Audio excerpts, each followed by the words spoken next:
Speak to me about gut health and why should I actually care about it? Keenan, that's a really, really good question. And it's something that when I used to work with elite athletes, it probably wasn't high enough on my agenda. But which is weird because I worked with a lot of female athletes and they would have these situations, one of them being an iron deficiency. But in general, to answer your question, if your gut health is not right, and you can just think of this without reading any studies. There's a high chance that you're not absorbing the right nutrients. So you could be having an unbelievable diet, really have your nutrition dialed in, but the nutrients aren't getting inside your body.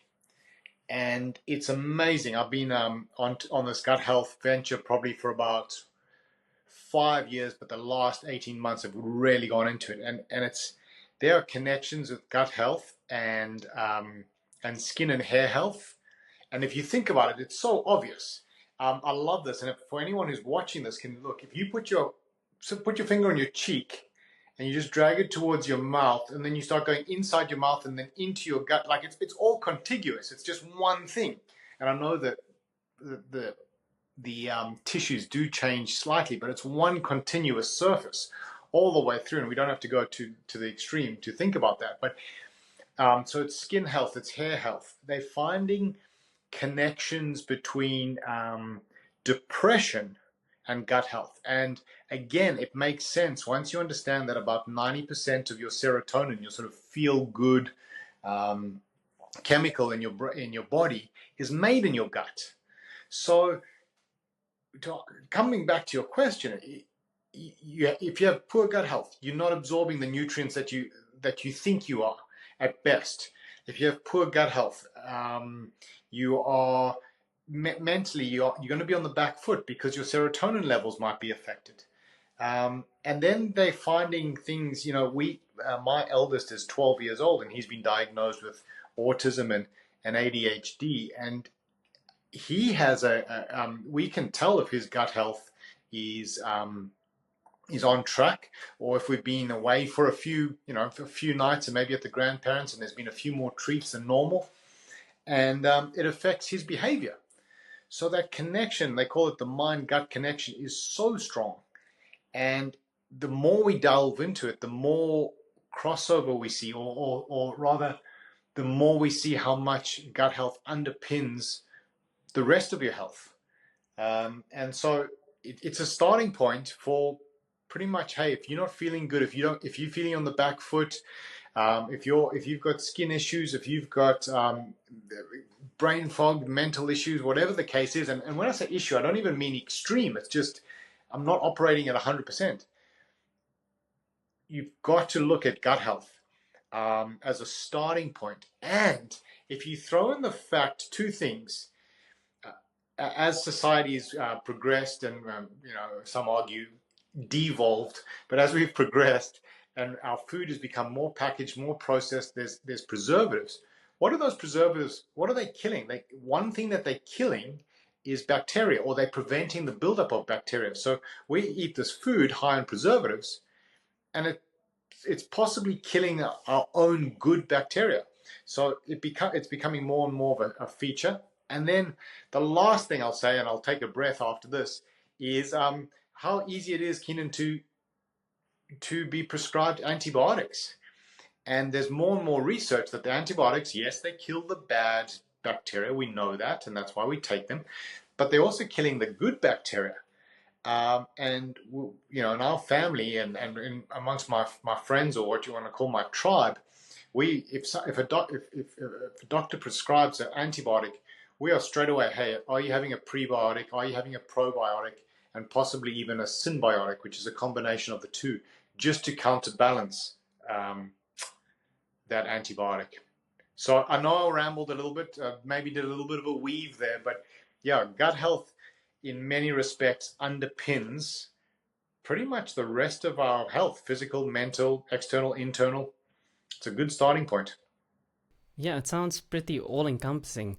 And especially something like gut health, when it affects so many other things, when it affects hair health, skin health, also just your energy levels, it can be quite tough to diagnose getting a feeling, because our initial instinct is to address the concern at where the concern is. So if it's like your skin, you're going to think first, okay, what products can I get for my skin to help? Or hair, you'll look at products that maybe volumize your hair or something like that. We don't actually think of going and looking deeper, and then maybe it is, as you say, something with gut health. So what exactly is gut health? That's a great question, and you hit just what you're talking about there. You've hit you in the nail on the head. So two things. Let's go back to that. What you were saying is yes. Um, Now, a quick bit of background. I studied my degree, and then I did my honors. And for the first few years of my career, the pinnacle of evidence was a peer-reviewed study, scientific. It's published. That to me was just the highest level, and that's how you could. That was probably the only way you could really convince me that something was, good for me or healthy or whatever it is. And it's so funny because my wife is a lot more intuitive than me, and she used to kind of keep pushing me like, hey, no, there might not be scientific evidence for this, but I think this is right. And the Yeah. number of times that Yeah, she's been women seem right on to these. know more than us men on this stuff. Yeah, exactly. So, um, but one thing we have to accept is westernized medicine, or whatever we want to call it, mainstream medicine, that sort of very scientific, it's got to be in a peer-reviewed study type of mindset. It's helped us, no two ways about it. It's brought us, we learned about the germ theory of disease. There's some really good things that have happened because of westernized medicine and those processes. But right now, and we could, if I can put my conspiracy theory hat on, and we can argue about the input of pharmaceutical companies and so forth. Um, we are in a situation where that westernized sort of 21st century mainstream medicine is very much just looking at the symptom, looking at the very superficial. Hey, if you're overweight, you just take a pill, an injection. If you've got diabetes, no worries. And I'm talking type 2 or lifestyle type diabetes. There's an injection for you. Um, it operates very much on that level, and and yet, it's been interesting because, Keenan, over the last sort of 5 or 6 years, I've spent more time on sort of Facebook groups with a bunch of mothers, or maybe you and I are connected through Reddit, and you start trolling through these threads and these posts and stuff like this, and what you see is people have a number of similar symptoms or situations, and they've been everywhere. They probably started at the GP, they've gone to all the specialists, they're still not getting anywhere. And then there'll be something that another mother, or what you and I might say is an unqualified opinion, will offer something, and that might be the solution to the problem. And we're seeing more and more of this. And so, the glib answer to your question, what is good gut health, is I'd say something along the lines of it would be a balance between this good bacteria, which is sort of dominating over the bad bacteria, which is really a superficial answer. And I don't think we actually know it because um, it doesn't feel like there's a big drive. And again, conspiracy theory hat on. There's enough money at the moment to really explore, to be able to go, here's a test, and you are either, you pass or fail, or, you're 80%, or you need to be 90%, or whatever the numbers are. There are some things coming in, but for the person at home, so the person listening to this, it would be some form of regularity. So going to the toilet probably a minimum of once a day. It would be no gassing or bloating after your meals. It would be no discomfort in your stomach. And then, like, that would be a home diagnosis that you could put on as a starting point. And then I'd factor in a few other things. So a fair amount of mental clarity, a fair amount of zero depression or so forth, and also what we talked about, a healthy looking skin, maybe a sparkle in the eyes. That would be something that I'd be saying. These would be some indicators, not a diagnosis, but some indicators that your gut health is probably on track. And we've got this supplement company that we can talk about where we provide gut health supplements, but we've also got a gym. And when I sit there in the initial consultation with the person, I'm making these kind of assessments that are quite visual, and I'd say maybe 80 or 90% accurate, just as a starting point to be able to go, okay, this person can't have, based on their skin, based on their, and I'm not making a diagnosis. I'm not a medically trained doctor. I'm an exercise physiologist or a biokineticist. I'm just saying I'm putting these things together to kind of complete a picture and know, like 100% of the time, 100% of the time when these red flags are showing up and we get to the nutrition aspect of the initial consultation, it's always bad. Always. There's all, high in processed foods, high in industrial seed oils, high or low in quality protein, high in sort of really easily packaged carbohydrates, trans fats, that kind of stuff. So I probably haven't given you the exact answer you're looking for, but right now where we're at, and for the person listening, these would be some of the key indicators that they can use to sort of self-evaluate or evaluate on their family. Okay, now you've given me a lot to consider, like how to. Yeah, you've given me a lot in terms of what gut health is. Not an exact single fit answer, but yeah, I'll get to it. So in terms of the medical profession, there's a book that I like that has changed my whole perspective on things, and it's Skin in the Game. And one of the stuff he speaks about in the book is the medical profession, and Is the this first and foremost Nassim Taleb's concern. book? Yes, Nassim Nicholas Taleb, yeah. Yeah, yeah, So yeah, it's an yeah. amazing book, and he makes the argument that the doctor's first and foremost concern is not to get sued. Like, they're not considering all the downstream effects of what they prescribe you, and the way clinics and hospitals that are now, that doctors get so overwhelmed with clients, their concern becomes just treating clients as fast as possible. They're not going to delve into all that detail. They're not going to look into depth into what is going on in your body, what are your habits, what is your lifestyle like. With that is the thing that's going to be the biggest move off the needle. It's not going to be the single dose of medication they give you. If you're taking all this medication, but you drinking every weekend, you're going and living the most unhealthy lifestyle possible, no amount of medication, supplementation, or whatever is going to actually solve the problem. And what I'm getting from what you said about what gut health is exactly, it's not something that you can necessarily quantify, but if you look at all the contributing factors, you get some sort of sense what the state of the gut health is. So if you look at the person's nutrition, you look at how they're feeling, all of those symptoms, that's how you evaluate somebody. Yeah, and it's unfortunately it's not as black and white as a lot of people would like. It's a lot more grey, but I also think it's a lot more real.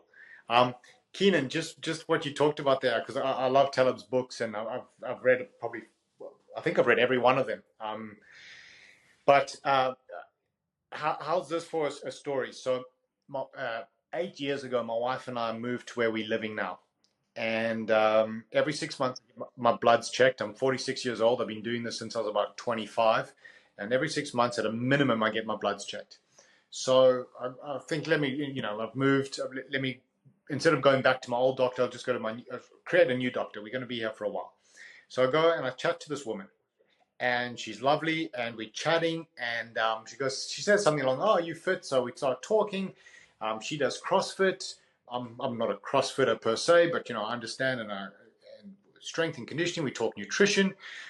She says, what's your diet like? And we're chatting, and I said, look, to be honest, I'm close to, if I don't like to identify with my diet, but if you had to push me, I'd say I'm carnivore-ish. And we're chatting, and she goes, yep, listen to this. That's how she eats. So paleo / carnivore. if you can kind of picture that. That's what she feeds her two kids and her husband, like the four of them. That's what they eat at home.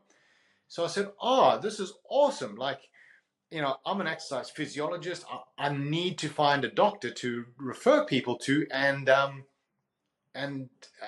yeah, like, how lucky that I met the first person, the first doctor in this new place we're living in. And her face, her demeanor just changed, and she said, no, no, I don't, recommend that for my clients. And I'm like, what? You eat it yourself. You feed it to your kids and your family. Why wouldn't you do it to your clients? And she said, don't want to get sued. So you've got a doctor who has read and embraced this paleo, low preservative, low carb type, high protein, animal fats kind of nutrition paradigm. She understands the benefits at a gut level. That's what she wants to, feed her kids. Won't prescribe it to her patients. That's the state of the medical system. Yeah, and you and I could judge her or whatever, but I wouldn't judge her. Like, from if I had to provide something for my family, maybe I don't know. I between you and me, I think there's a little bit of moral cowardice there, but I understand it. Yeah, and you know, theory and reality are only the same in reality. I mean, in theory. And I think a good example where you can see this at play massively is if you look in terms of bodybuilding. Like there's especially now there's this big push online on YouTube everywhere about the scientifically best way to train. And when you look in history and you even look now, none of the bodybuilders are following that exact protocol for the best way to train. Anecdotally, if you look at people's lived experiences, you will see things that work that, according to research, should not work. And research itself is also problematic. Like the repeatability of a lot of findings is very questionable. And the fact that that is the only metric that kind of has merit is doing a big disservice to all the what's the word I'm looking for? All the knowledge that comes handed down through the generations. Like there are stuff that has been done years upon years that seem kind of irrational but yet work. All the grandmother's tales, all the homemade remedies. If you have to put it in a research setting, it looks like it's kind of nonsensical. Like all these compounds shouldn't be working, but they still yield results. Yeah, Keenan. So I moved to Australia in 2003 from South Africa, and 2 years later, I had a full-time job with like a private boys' school, right? And I'm running the strength and conditioning program, the athletic development program, whatever you want to call it. But my desk is in the PE office, so the physical education, these teachers. And the minimum they had in terms of experience was 10 years. There was there was about five, there was 4 or 5 teachers, minimum 10 years experience. One guy had about 25 years of experience. And it was so fascinating for me because if you remember in the beginning, I said I was so interested in the peer-reviewed scientific study. That's what they taught me at the University of Zululand, and that's what they taught me in terms of that's how you evaluate evidence, and that's whatever. And I'd get this study on my desk and I'd read it, and it would be about coaching or decision making or skill acquisition or anything that you could be interested in athletic development.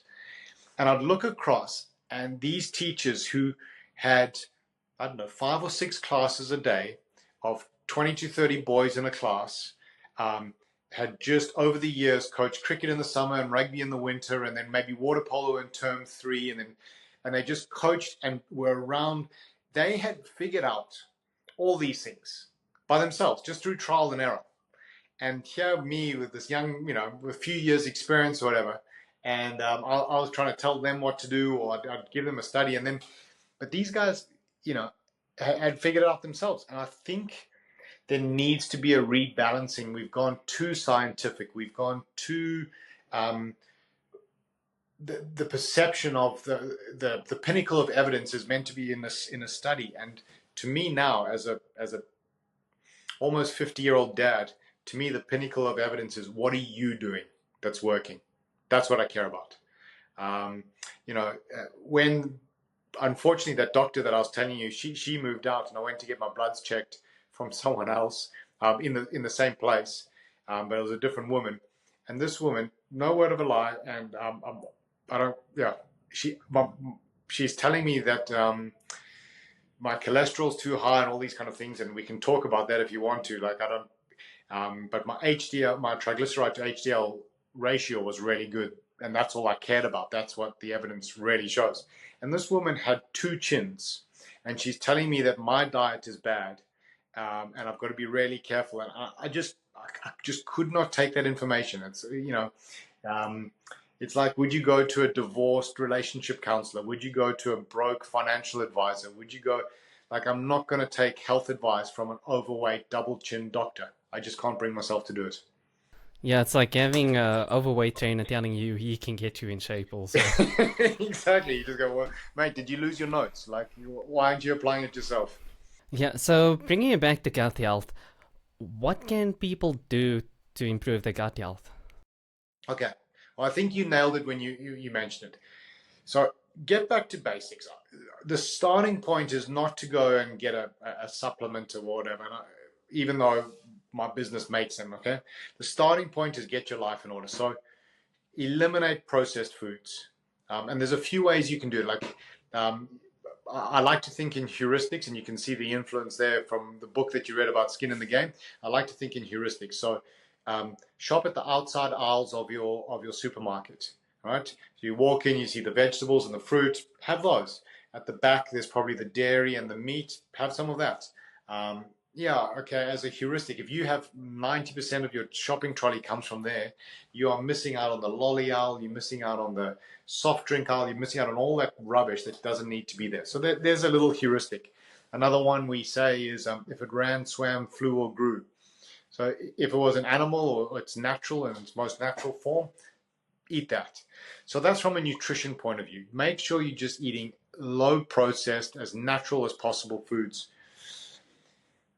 Second one, exercise. Now, when we talk about exercise, I do differentiate between physical activity and physical exercise. Exercise is maybe getting stronger, maybe doing hill sprints, or doing something where you push yourself and you exert yourself. So you need to have that. You need to also do the physical activity, and that's along the lines of, the easy way to think about it is get your 10,000 steps. Again, if you read the evidence, the benefits of walking goes right up to 17,000 steps. Like, the more the better. Physical activity, and just because you're getting one doesn't mean you're necessarily getting the other. Get enough sunlight. We're seeing more and more evidence building on that. Okay, and people have known that for a long time. They know if you're stuck in a cubicle with your fluorescent light, that is going to harm your health. So there already are a few things that you can do: nutrition, physical activity, physical exercise, get natural sunlight. There are four things that people can do that can already have a positive impact on their gut health. And sorry, Keenan, if I can just backtrack a bit. One thing that we are talking about is how much the gut health affects external things, but it also seems that the external things affect gut health. So that's why a lot of people talk about a mind gut axis. It's sort of, it's not only cause and effect, there's also, well, the cause and effect is happening both ways. It's bi-directional. So, by getting outside and having sunlight and exercise and all that kind of stuff, it does seem that you are affecting gut health positively from there. If you did that, if you eliminated processed foods, I reckon you'd go a long way in improving your gut health.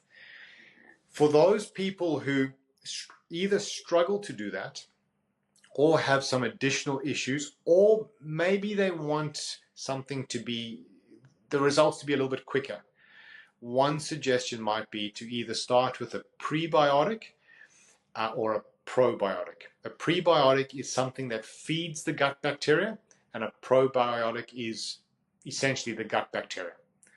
And then, of course, like you can have a symbiotic, which is the combination of the two. And I understand that because I do know I've got some clients that I work with. That one guy owns he has a wine label. He owns a few what do you call it? In Australia, they're called bottle-os, like a what do you call like a drinking store where you go buy beer and stuff, but not a bar, like a store. What's that called? A bottle store? I Bottle don't store. know. What bottle You're store? asking Yeah. the wrong Everything person. in Yeah. Australia. Oh, I couldn't remember. Yeah. Sorry. So he owns all this, and he gets taken up by clients a lot, and that's his lifestyle, and that puts food on his family's table. So yes, he is eating foods that are not um, in line with where he wants to be health wise. So then that's when we say, hey, some of these foods that you're having, you're on the road a lot, you're having low fiber foods. So he's got a regime that I've given him that allows him to improve his gut health despite the poor nutrition that he's exposed to so frequently. Now, we're not stopping at that. We're still going to try work on his nutrition, work on better choices and a few other things. But just in the short term, um, yeah, gently increasing your prebiotics, gently increasing your probiotics can have an effect aside from the four things that I was talking about at the beginning of this answer. Yeah, it sounds like it's very much long term intervention and not a quick fix that anybody can do. It's changing your lifestyle that, everything you do is conducive to the end of having good health. Um, and you mentioned that exercise is good for gut health. And I think if you look at it from a psychological and mental perspective, there's like this weird phenomenon with your body where you can either down regulate or up regulate. So either you focus on making your body right to improve your mental clarity and well being, or you do the other way. You improve your mental state to improve your physical health. And that's kind of a weird thing if you think about when you are anxious. Naturally, our stomach does feel quite unsettled. 100%. Like you talk, I had a bad feeling in my gut, or I got butterflies in my stomach, um, all that kind of stuff. So I think intuitively we've known for a long time that there is a connection. Um, but at the same time, if you look at the medical field, if you look at how we taught physiology and stuff, I mean, I really enjoyed my time at Stellenbosch, but we learned anatomy and we learned physiology by systems. There was a chapter on the nervous system, and there was a chapter on the digestive system, which I think is not the worst way to learn in the beginning, but I don't know how many people are actually putting all those things together and seeing how interrelated they are.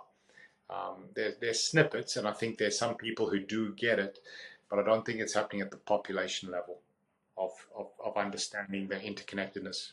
Yeah, the fascinating thing with systems is you don't have to change the whole system. Sometimes it can be as simple as changing one part of the system, and then it has cascading effects, and then you never know how it's going to respond. Like that's the joy with symptoms, and um, yeah, why you also don't want too much complexity in the system. Like it's a lot easier to remove bad things from a system than it is to introduce new ones, because when you introduce new things, you don't know how it's going to interact with all the different components of the system.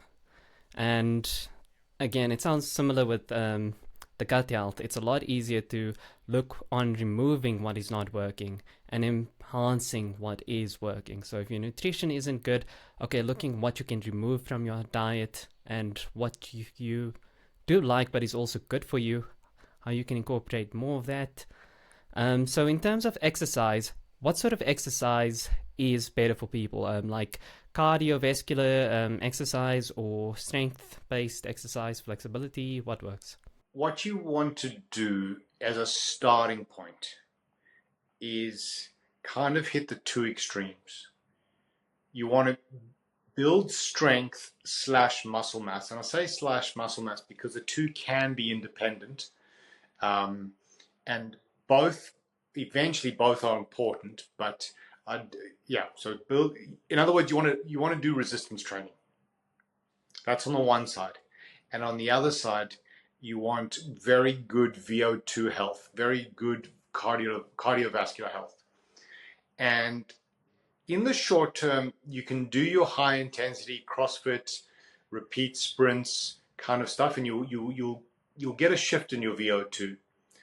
But if you're talking about longevity and you're talking about training more than beyond a few, 6 weeks, 12 weeks, whatever, you're talking about lifestyle training, as a starting point, you want to balance your resistance training with plenty of physical activity, low intensity physical activity.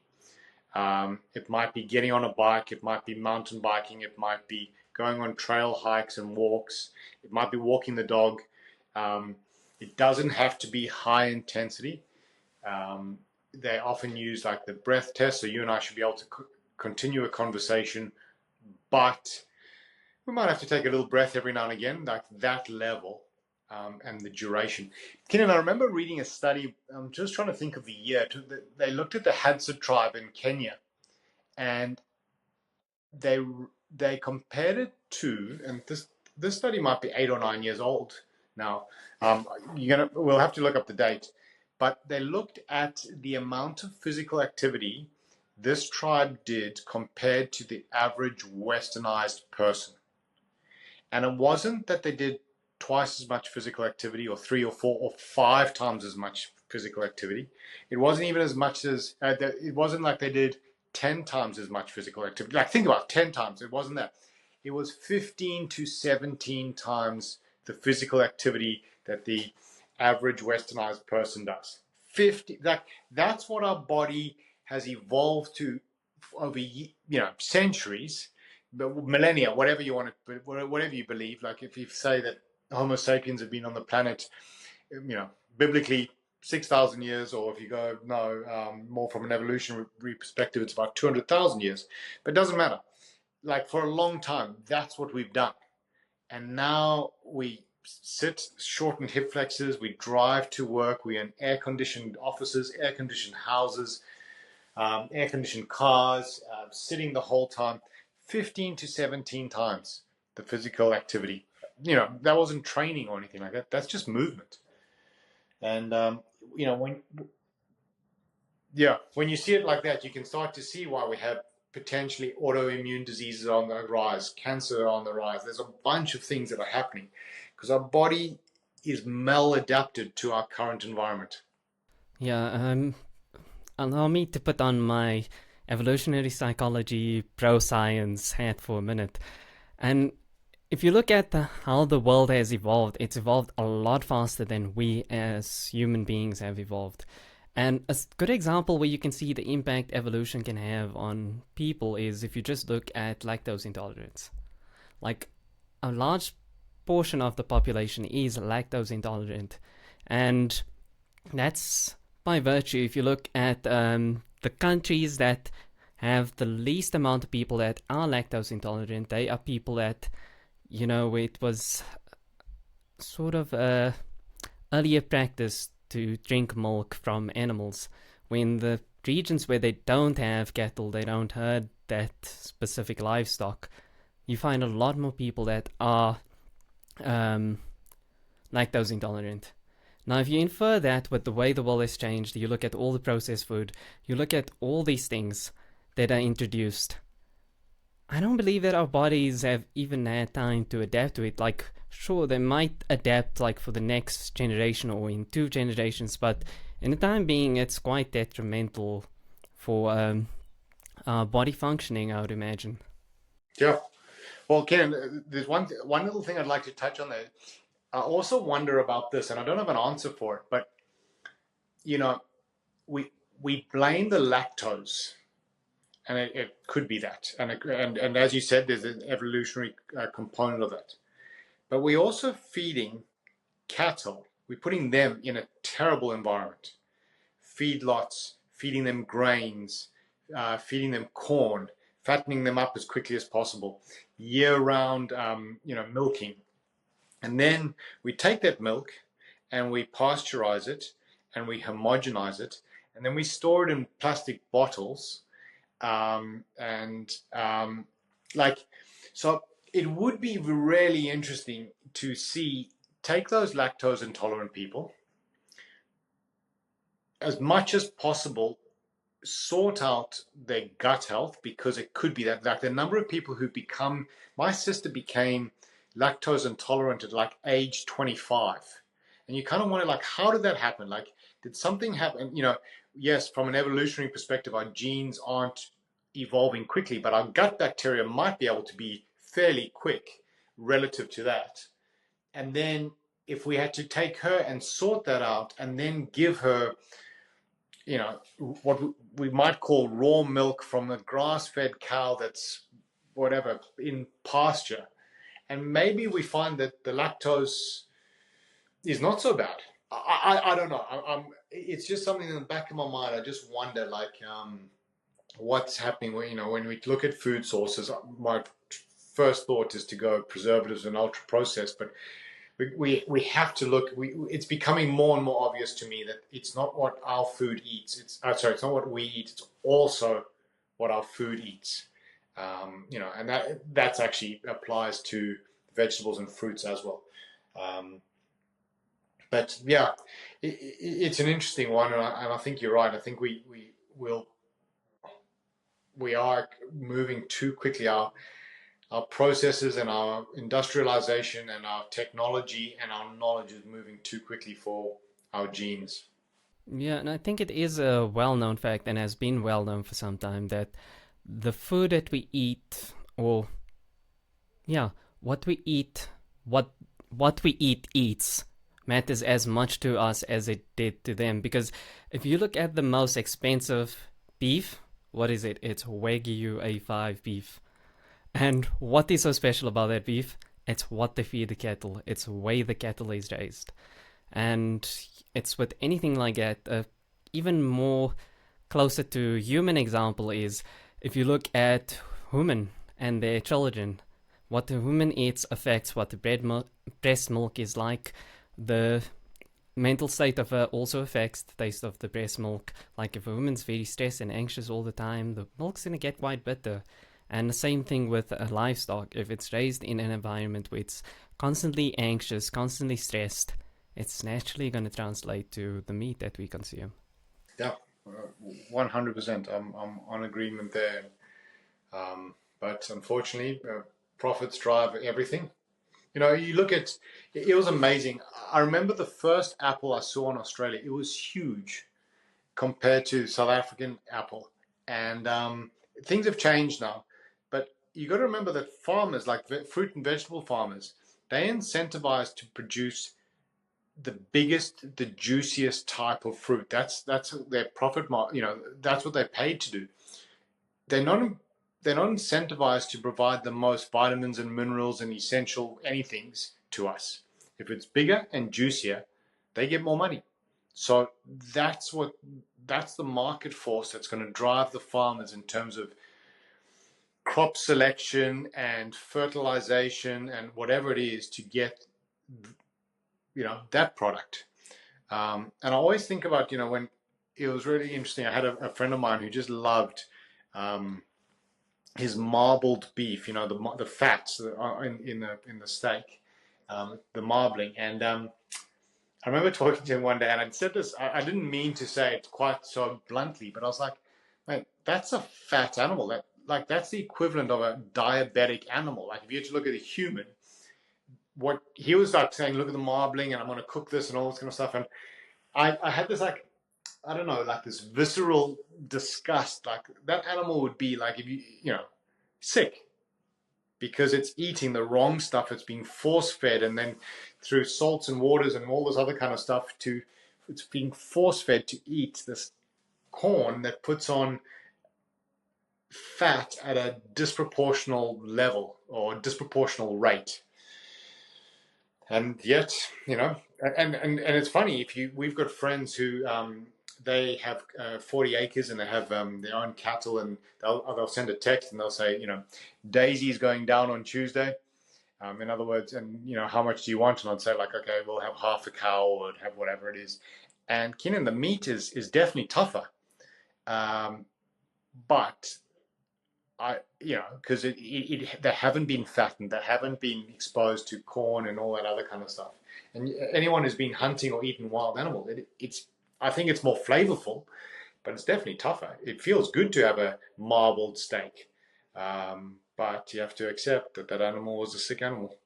Yeah, and looking back again to the way we evolved, if you take the tribe, for instance, were they doing all this physical activity? If you look in the past, the conditions in which we lived in, we are, yeah, we have evolved to have stuff that are very energy dense, tastes good. So it would incentivize us to want to have more of that. And then because we were so active, it would burn off all that energy. But now, our world has changed to a point where we don't need all that energy anymore. But we still have the specter of that mindset lingering within us where this is energy dense, so it tastes good. We want more of that, and we want more of this that tastes good. But that becomes excess when you're not burning it off now.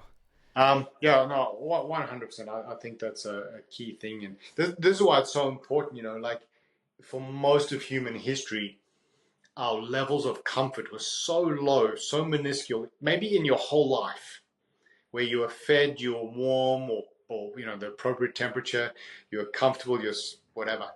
And now it's swung, and so you yourself have to be responsible for causing your own discomfort, for searching for it. Um, you have to go and do your hill sprints or lift your weights or have your ice bath or your sauna or whatever it is.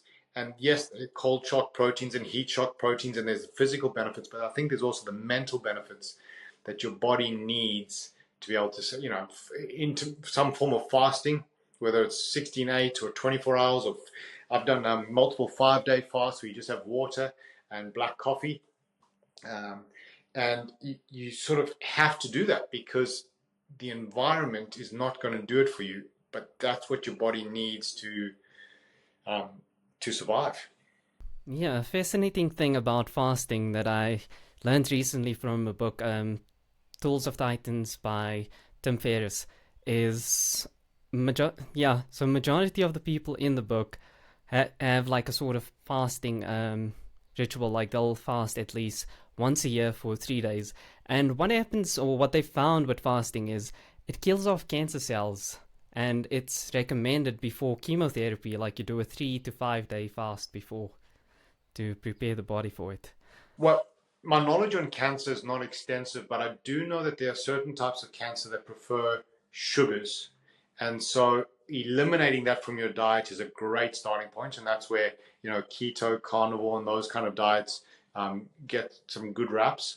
And then taking it even further by fasting, there is, eliminating those sugars, but there's also that process which is not really well understood, but I still like the idea of it. And it kind of comes back to, what did we do 10,000 years ago on the plains of Africa?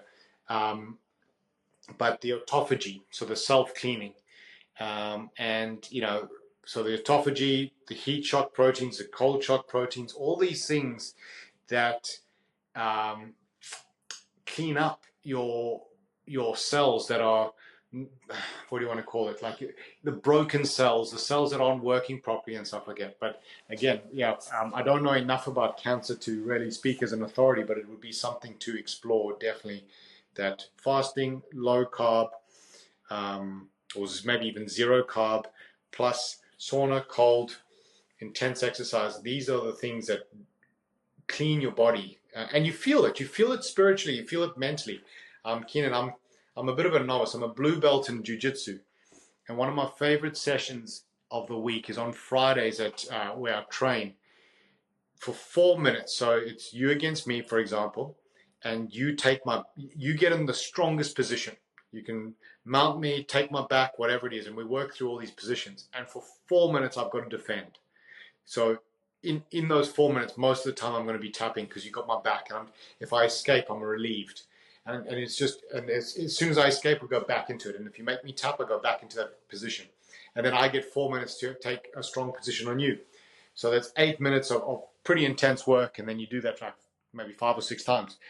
Where I'm going with this is at the end of that, where you've been struggling to breathe and possibly even had your elbow almost broken or your knee bent the wrong way or whatever it is, the mental clarity that I have and the down regulation of the stresses from work are incredible. I've just got like a new lease on life. It's like, yep, that legal thing, that lawyer thing, that client, customer, whatever it is, it just all gets down regulated. And I think, yeah, I think there's something to be said for getting out of that comfort zone and searching for your own hurt. Yeah, there's a quote by Naval Ravikant that I like, and it's read what you like until you like reading, and it sounds like a similar approach to exercise. First, find what you enjoy doing and do that regularly, and then you can start looking at, okay, what more can I do for my health?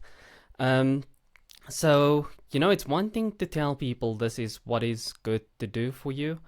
So, in terms of your clients, how do you get them to comply with what is good for them, what you would say is good? What sort of um, protocols do you put in place that isn't, yeah, that is conducive to them maintaining healthy habits?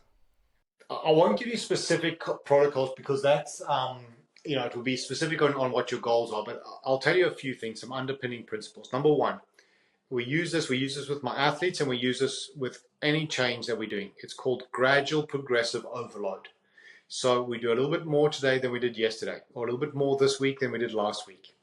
And so I'm not expecting perfection in week one, but I am looking for progress week to week. So that takes a lot of the pressure off. So as a simple example, you want to lose body weight, and you're eating some rubbish cereal, Wheat Bix or Cocoa Pops or whatever it is for breakfast. Well, if you can have before that breakfast, I'm not going to even tell you not to have it. I'm just going to say, Keenan, I want you to have 2 eggs before breakfast. And that's in week one. And what you find is in week one, you have your 2 eggs. Maybe you don't even feel like your cereal anymore. So and then week two, we'll have 3 eggs. And like, so Keenan, as an example, I'll have typically 8 to 12 eggs a day. And then I'm not tempted by treats and stuff because I've got my protein content and so forth. So that's number one. We use gradual progressive overload. The second thing that I'm looking at doing is I believe that if you rely on self-discipline or your willpower, if you rely on it over the long term, you're going to fail. Eventually, your willpower will run out. And I'll give you an example. You've had a bad day at work and your boss has been riding you, and then your girlfriend, something's happening with that, and you had bad traffic, and all these things accumulate. And then you get home and there's a big thing of ice cream. You're going to probably tap into that ice cream. So, one of the things that I'm constantly looking is how do we control your environment?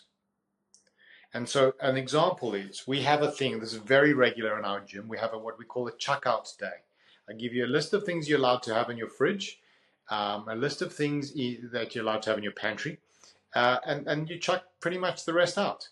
And it's so self-soothing for so many people. One thing is you find out how many things have gone out of date, and they're kind of just at the back of the. But just to clear that out. So now at 9 o'clock at night, when maybe you feel like a treat and you can reach in for the ice cream or the chocolate or the whatever bag of biscuits or whatever it is, it's no longer there. So that's a big part of what we do. And then in terms of one of the biggest changes we make, I feel, do you know the identity theory of decision making? Have you ever heard of this? No. Okay, the identity theory. So most people think that they're quite logical with their decisions. So they go, I was looking to buy a car, and I chose this one because of logic. And this guy, I think his name was James March. He did a study. I think he did it in Texas, where he believes that you ask yourself 3 questions: Who am I? What would someone in my position do? And what am I going to do? So, for example, and this is where, if you remember correctly, I said I don't identify with my diet. It's not my identity. I might be paleo-ish and I might be carnivore-ish, but if I find more research to say that vegetables are healthy, I'll have them. But what does a vegan do? A vegan identifies with their diet. So a vegan, once you identify, you will ask yourself those questions. Will I eat this steak? So who am I? I'm a vegan. What does someone like me do in this situation? Wouldn't eat the steak. What am I going to do? I'm not going to eat the steak. And that could be despite any other evidence that we give them. Okay, so logically, a vegan should probably eat a steak, but in this case, they're not going to because of their identity, how they identify. And so um, that's something that I'm changing while they're training with me. I'm changing their identity so that they can actually learn to make better decisions based on their identity. So if I'm going to change their identity to be health conscious, to want to, it might be a longevity thing. And I'm using gradual progressive overload to help them change. So when they're in a situation to go Friday night work drinks, their decision comes, who am I? I'm a health conscious person. What does a health conscious person do knowing about work drinks and then having a few beers, and then what do you order with the beers? You order the pizza and so forth and so forth. So a bunch of decisions happen. So if I can get them to see themselves as a health conscious person, and I do that, yeah, we can talk about the process later, but and I do that, suddenly they are making better and better decisions without really knowing any science, without really knowing what the calories of those pizzas are, without knowing what the carb intakes are going to be of the beers. They just make better and better decisions because a health conscious person wouldn't do that or would do something. Does that make sense? I don't feel like I've explained it that clearly, but Yeah, no, it makes sense. It reminds me of the conversation I had with Jay. He's an NLP coach, and it's the story that we tell ourselves about who we are, how we shape our identity determines our actions in a large part. yeah, 100%. So if you can tap into that and you can start to see yourself, and this is where, there's a question: do you start with gym or do you start with mind first or whatever? One thing is, if you can start with the physical, then the mind will be like, hey, I went to gym today. I'm a gym going person. I've joined a running club. I'm a runner now. And then you'll see that a whole lot of actions, or rather, a whole lot of decisions are made off that one action. So if you can join and you can join that tribe, or you can create a tribe, or you can um, take that first step, then you can start to change your identity, and then it actually becomes quite easy. I've never smoked a cigarette. I've never taken a drug in my life. I've never done anything, and I think it's been super easy for me. I've never been tempted. I think from a young age, I just was health conscious, and I identified as a health conscious person. So I never had to think about, when people were passing around the cigarettes around what in my teenage years or whatever. Just had no interest, and no one could have told me otherwise. Oh, yeah, that's something we haven't touched on yet. If I look at all of these protocols and ideas and all the stuff that would be good for you, like regular exercise, eating the right things, one of the biggest indicators of health typically is having close relationships. I can't remember the paper I saw, but the single biggest indicator of good health was having 5 close relationships. And then as the number goes down, you see the health outcomes declining. And looking at all of these good habits that people can have, the biggest impediment I see to it also is not being in an environment conducive to that.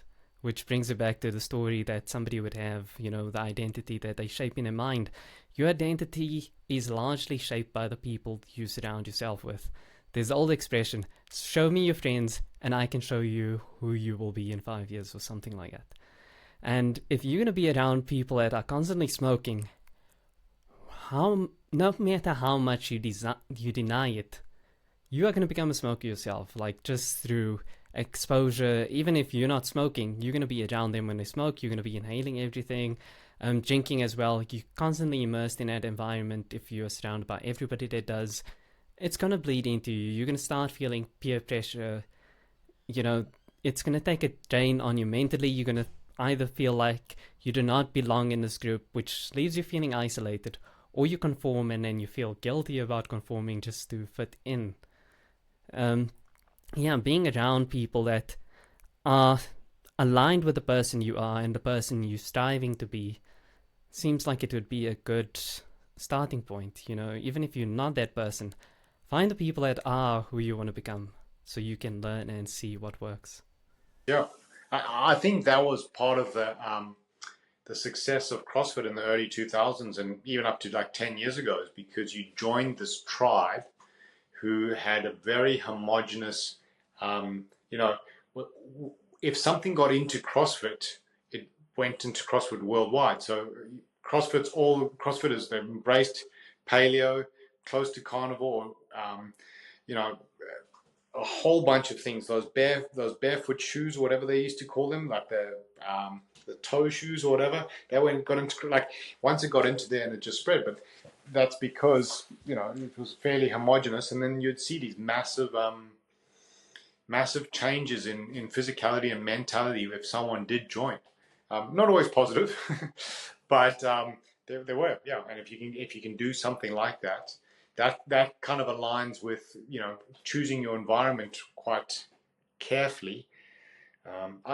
Kenan, when I was at university at varsity in South Africa and stuff, and friends of mine went to the UK. Almost all of them came back with double chins. Why? It's a beer drinking culture after work, and that's at a fairly broad society level. Um, and you could probably even go university by university in South Africa, campus by campus, or at least 25, 30 years ago you could. And um, yeah, there were some campuses where I've had friends who just became big, almost alcoholics, and others, at Stellenbosch we had it was touch. We played touch rugby every afternoon as much as we could. That was the. So I feel like yeah, I think we'll see it everywhere. There's actually a study that shows that if your five friends, I think you said smoking, but if your five friends or four friends got fatter, you would too. You know, choose your friends wisely. Ladies and gentlemen, Grant Jenkins. If people want to connect, where can they go? Probably the best place is go to the website wonderfoodsau.com. The worst website name in the world because it's Wonder Foods and everyone, yeah, wonderfoodsau.com. Or maybe Twitter would be a good one, Grant_Jenkins, and you can reach out there and we can have a chat. Or if you want to do anything further, yeah, let's have a chat. Okay, sweet. Thank you so much for being a guest today.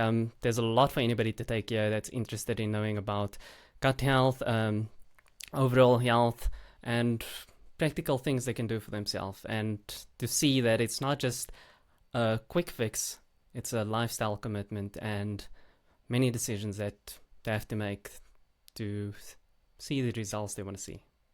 Laka, thanks very much for having me.